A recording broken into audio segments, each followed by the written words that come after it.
As you can see, I am pretty much loaded down here. We are gonna head down here, build the survival shelter that I've been talking about. It's pretty simple, and just have to have a few materials to do it with, but it's gonna be pretty cool.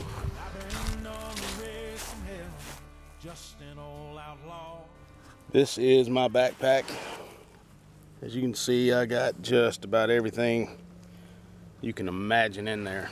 I know that's not a normal survival situation, but you know, the way I see it, if you can have it, have it. You know, be crazy to go in the woods without things you need.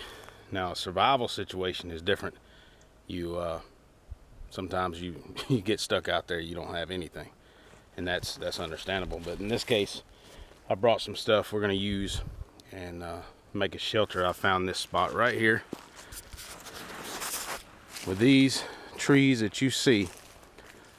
I'm gonna build a shelter right here, but I'm gonna have to do it with very little filming, so this video doesn't end up being 20 minutes long. So y'all hang around and we will get started, and I'll show you pretty much what I'm gonna do. All right, I wanted to show you the reason that I have chosen these trees. You see these two right here together is because of this reason right here. I can take a limb from this side to this side and go in between these and then tie them off. So that's what I'm going to do before I get started too heavily here. All right, I'm going to be using some of this camo cord right here. This stuff's like $3 and some change at Walmart or wherever. Sometimes you can find it at Lowe's or Home Depot, but I stock up on this stuff. You can never have too much. Same goes with this stuff right here.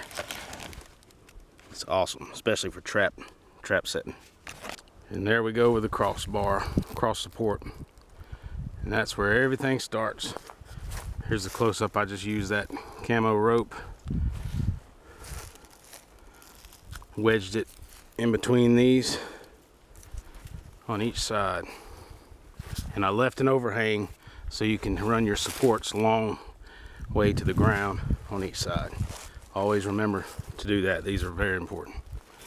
What you can see here, these are my side beams, and what I did is I made sure that these were long and straight and almost identical in size. You can see they're pretty close as far as the size of them compared to my hand. What I'm going to do, I'm going to go down here and I'm going to cut them equally right there. All right, I got my cross support and the main beams down the side. The main thing to do with these is make sure these are sturdy, straight, and pretty close to the same size, which I've done. And you want to put the heavy side low. These are the fattest end. You want to put that to the bottom and the lighter end up this way. And in this case, I've ran it between the trees on both ends, which really makes a perfect setup for this. One thing I want to point out is one of these saws, man, for survival situations, you can't beat this. It'll save you so much work. Next best thing to a chainsaw, but it beats a lot of chopping and it will save you a lot of work. All right, here is the progress so far. You can see in the back, I ran these things, these braces, that are actually stakes, and then I ran the ropes around them. So we got a back wall on the inside bottom. All right, everything is done on the framework. I'm just gonna do a quick walk around. You can see where I did all the little crossbar and joists, where they're tied across the front, and then down the side. Got one to the ground, to the ground, to the ground, and then across the back. That way It creates the back wall on the inside, and then the frame across the top.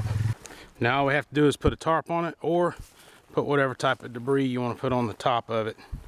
And you can build your fire out front right here, but you can see it's real level in this area, and that's about it. My advice is, if you're going to build one of these, have a lot of rope, a lot of twine or whatever you want to use, or zip ties. You can use zip ties also. But that is the framework to the shelter. Now all we got to do is tarp it, and we're good to go.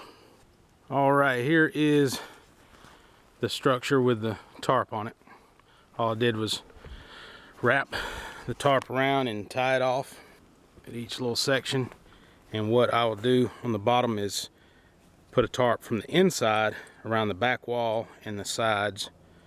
And then this spot here will be the sleeping spot where you can set your sleeping bag on a mat, or actually you could even build a bed out of logs right there and put your sleeping mat on it. But that's why I did the back wall the way I did. But you can see you got the framed structure here, and it is pretty solid and strong. So it's pretty roomy. So that's the Badhorse Outdoors Survival Edition, and y'all stay tuned. We'll be bringing you some more videos.